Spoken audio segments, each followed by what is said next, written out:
그 넷플릭스 예능 흑백 요리사 요즘 보셨는지 모르겠는데요. 거기에 후덕죽 셰프의 모습이 요즘 좀 잔잔한 감동을 주고 있다고 합니다. 58년 경력의 백전노장인데 오히려 후배들과 요리할 때 묵묵히 잘 따라주는 모습이 또 많은 감동을 주고 있다는데요. 오늘은 팔로워십에 대해서 심리학 개론 시간에 한번 또 들어보시죠. 경남대 심리학과 김태훈 교수와 함께합니다. 안녕하세요. 안녕하세요. 우리가 리더십은 얘기 많이 하잖아요. 네. 팔로워십은 어떤 거예요? 이거 아마 좀 생소하게 들리시는 예. 분들 있을 것 같은데 개념은 벌써 한참 전에 등장했습니다. 1992년에 카네기 멜론 대학교의 로버트 켈리 교수가 제안한 거고요. 네. 이 사람이 뭐라 그랬냐면 조직의 성공을 볼 때 리더의 기여도는 20%, 나머지 80%는 팔로워의 몫이다. 네. 그걸 제안한 다음에 이제 팔로우십에 대한 연구가 쭉 이어진 거거든요. 근데 생각해 보면 뭐 워낙 다수이기도 하니까. 네. 그래서 어떻게 보냐면 이게 조직의 목적 달성을 위해서 리더랑 팔로워가 서로 영향을 주고받고 상황이나 필요에 따라서 능동적으로 또 윤리적으로 역할을 교환할 수 있는 관계. 이렇게 보고 있습니다. 야, 근데 오히려 리더십보다 팔로워십이 훨씬 더 중요하다는 거예요. 중요하다고 볼 수 있어요. 왜냐하면 일을 하는 건 정작 일을 하는 건 팔로워잖아요. 그렇죠. 네. 그렇죠. 직원들 뭐 예를 들어서 한 100명 있는 회사에서 네. 리더는 사장님부터 네네네. 뭐 중간 관리자급 리더 이렇게 해도 몇 명 안 될 테니까 물론 의사결정은 그분들이 중요하겠으나 그렇죠. 리더는 지시를 하죠. 그리고 그걸 이해하고 해석해서 실행하는 거는 팔로워의 몫이잖아요. 그렇죠.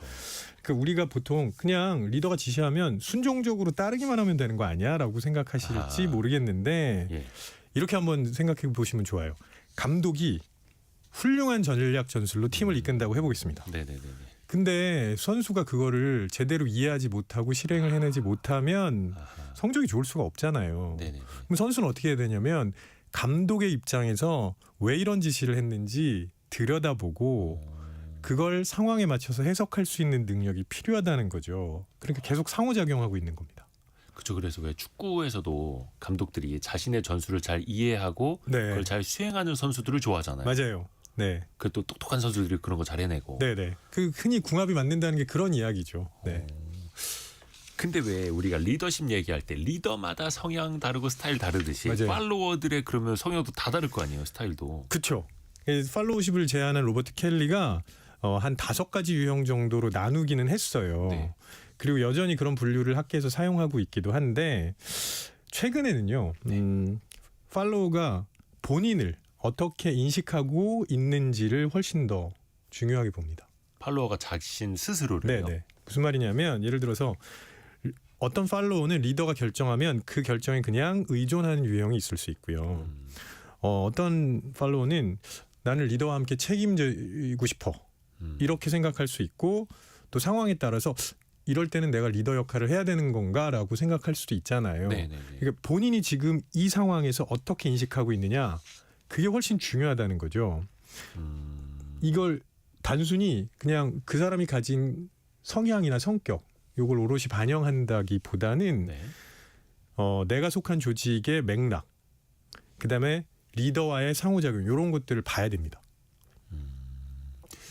그러니까 그 어떤 일을 하고 있느냐, 어떤 상황에서 무엇을 하느냐도 종합적으로 봐야 되는 거네요. 그러니까 네. 단순히 그 사람의 성격 문제가 아니라. 맞아요. 예를 들어서 어떤 사람은 이쪽 팀에서는 매우 적극적으로 나서요.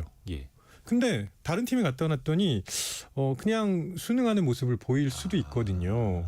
그럼 이거는 이 사람의 성격이 바뀐 게 아니라 그 조직의 분위기와 리더와의 상호작용이 달라진 거죠. 그래서 왜 야구 선수들도 어떤 팀에서는 되게 못하는데 네. 이적하고 나면 되게 잘하고. 맞아요. 그걸 우리는 단순히 그냥 뭐 궁합 뭐 이렇게도 표현을 합니다만 네. 그게 또 리더십과 팔로워십 차이일 수도 있겠네요. 네. 그리고 한 가지 더 있는데 보상도 영향을 줍니다. 예를 들어서 조직이 어떤 유형의 팔로워에게 보상을 많이 하느냐. 자기 의견을 충분히 개진하고 그다음에 여러 가지 적극적으로 나서는 사람에게 포상을 주느냐. 아니면은 그냥 묵묵히 따르는 사람에게 포상을 주느냐. 단순히 이렇게만 구분해봐도 내가 더 보상을 많이 받고 싶잖아요. 네. 그럼 거기에 맞출 수밖에 없지 않을까요? 그러네요. 네. 그게 또 좋은 팔로워십을 이끌어내는 리더십일 네. 수도 있겠고 네, 네, 이게 네. 상호작용이고 또 시너지가 나야겠죠. 네. 근데 그 직원들 사이에서도 뭐 앞에 잠깐 성향 이야기를 했습니다만 뭐 지시하면 잘 따르는 사람, 네. 그냥 무조건적으로 따르는 사람 아니면은 자꾸 딴지거는 사람, 고집 피우는 사람들도 있거든요. 네. 이게 어느 쪽이 낫다 좀 어떻게 비교해 볼 수 있을까요? 어느 쪽이 나으세요? 저는 그래도 자기 고집 있는 사람이 좀 낫더라고요. 아, 네. 사실 뭐 이걸 구분하는 게 의미가 있나? 당연히 둘 다 별로 아닌가라고 생각하죠. 네. 그렇지만 말씀하신 것처럼 굳이 하나를 골라야 한다면 고집을 피우는 쪽이 그나마 낫다는 게 연구 결과입니다. 그러니까 아무 생각 없는 사람보다는 네, 네, 자기 네. 의견 있는 게 더 낫다는 네. 거죠. 네, 물론 조건이 있어요. 예. 그 고집 피운다는 건 다른 의견을 얘기한다는 거잖아요. 그냥 딴지 거는 게 아니라 진짜 의견이어야 합니다. 그렇죠. 그래야죠. 그냥 이렇게 지시하신 거 이거는 별로인 것 같아요가 아니라 네, 어떤 네. 대안을 제시해야죠. 맞아요. 직원들도. 네. 그래서 더 좋은 의사결정으로 가게끔 팔로워들도 도움을 또 줘야 되는 네, 거고요. 그렇습니다. 리더를 또 네. 이제 보완해 줘야 되는 거고요. 근데 이게 조직에서 보면은 예스맨들이 또 주변에 많기도 하고 은근히 또 그 선배나 리더들이 예스맨을 또 좋아해요. 사실 당연합니다. 리더가 지시할 때 네. 고민 안 하지 않거든요. 자기가 충분히 고민하는 거를 이야기하는데 네네네. 그 고민을 이해해주고 바로 따라주면 얼마나 고맙겠습니까? 그래서 그걸 좋아할 수밖에 없는데 동시에 뭘 생각해야 되냐면 리더도 자기가 놓치는 부분이 있을 수 있다는 거를 그럼요. 항상 생각해야 되는 거거든요.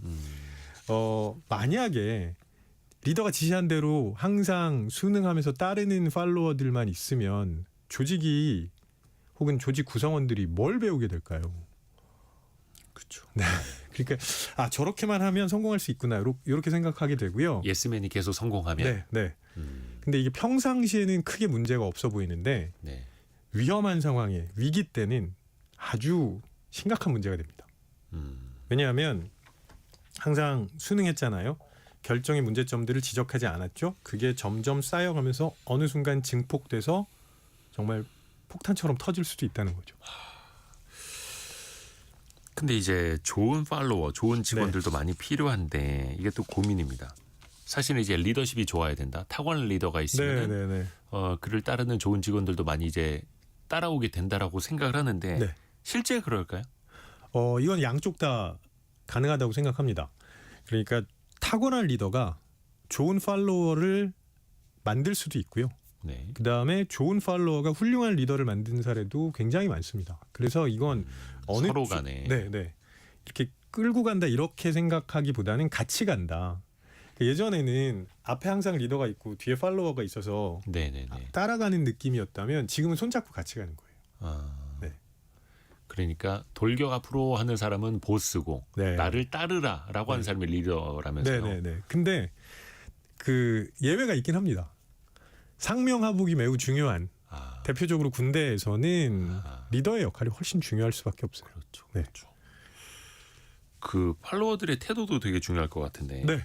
팔로워가 예를 들어 직원들이 어떻게 하느냐가 또 리더를 바꿀 수도 있을까요? 리더의 스타일을? 물론이죠. 네. 예를 들어서 팔로워가 계속 이거는 왜 이렇게 해야 되고 또 어떻게 하는 게 좋은지 의견을 제시하고 그다음에 리스크를 계속 언급해주고 이러면 리더는 어떻게 될까요? 계속 그거에 대해서 설명해줘야 되고요. 그렇죠. 또 본인이 놓친 부분이 없나 고민해봐야 됩니다. 근데 팔로워가 전반적으로 조용해요. 그냥 리더가 지시하면 지시하는 대로 따라요. 그러면 리더는 계속 지시만 합니다. 그래서 팔로워의 태도는 리더를 무조건 바꿀 수 있어요.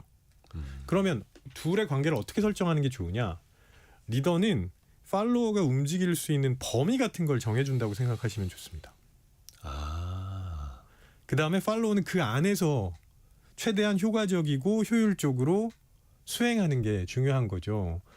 리더가 설정해준 경계 범위를 넘어서는 거는 사실 위험할 수 있거든요. 그렇죠. 네, 그러니까 이 안에서 마음껏 뛰어놀아. 네, 맞습니다.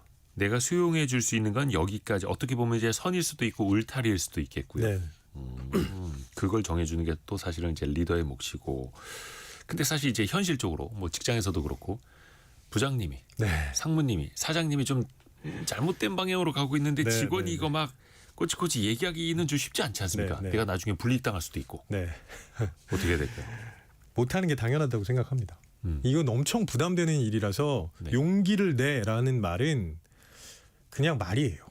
그렇죠. 그 또 네. 어떤 상사냐에 따라서 막. 맞아요. 네. 네. 저도 자신 없습니다. 그러니까 아니 제가 용기 있게 나섰다가 예. 손해 볼지도 모른다는 걱정하고 예. 그다음에 그런 사례도 너무 많이 봤거든요. 그러니까 야 이럴 때는 용기를 내야지라는 거는 말로 할 수 있지만 실제는 되게 좀 어렵고요. 근데 이런 때가 있습니다. 그 팔로우도 그 조직의 구성원이잖아요. 그럼요. 이 지점에서 이거를 건드리지 않으면 우리 조직이 날아갈 것 같은데 이런 느낌이 들 때가 있어요. 심각한 문제가 생길지도 모른다는 느낌이 들 때는 그러면 이거는 나서야죠. 그러다가 이제 연판장 돌리게 되고 네, 아니 또 그렇게 이제 나서게 되고 하게 되는데 좀 전략적으로 하셨으면 좋겠어요. 좀 부드럽게요. 네. 일단 말씀을 하실 때 리더의 말을 그대로 부정하지 않고요. 네. 위험 요소를 언급한다거나 이건 좀 윤리적으로 문제가 있을 수 있다. 이런 식으로 계약서에 이런 조항이랑 충돌할 우려가 있다. 그러니까 그 리더의 태도를 그냥 직설적으로 지적하려고 하는 팔로워가 네, 가끔 있는데 그거 정말 위험하죠. 맞아요. 네. 근데 이제 이렇게 되다 보면 어떤 변수가 생길 수 있습니다라고 그 정도로 좀 하시면 완곡하게. 네. 그러니까 결국에는 리더나 팔로워나 좋은 관계 상호작용이 되게 네. 중요한 것 같아요. 네, 그래서 리더도 팔로워도 조직의 구성원이에요. 그럼요. 역할만 다를 뿐이고요. 그러니까 우리가 리더 개인에게 충성하는 게 아니라 조직의 목표를 바탕으로 협력해야 된다는 게 뭐 사실 너무 당연한 얘기죠. 그래서 저는 리더와 팔로워는 서로 말을 안 해도 되는 편한 관계면 안 되고요. 아하. 소통을 해야 하는. 네, 서로에게 말을 충분히 할 수 있는 건강한 관계여야 된다고 생각합니다.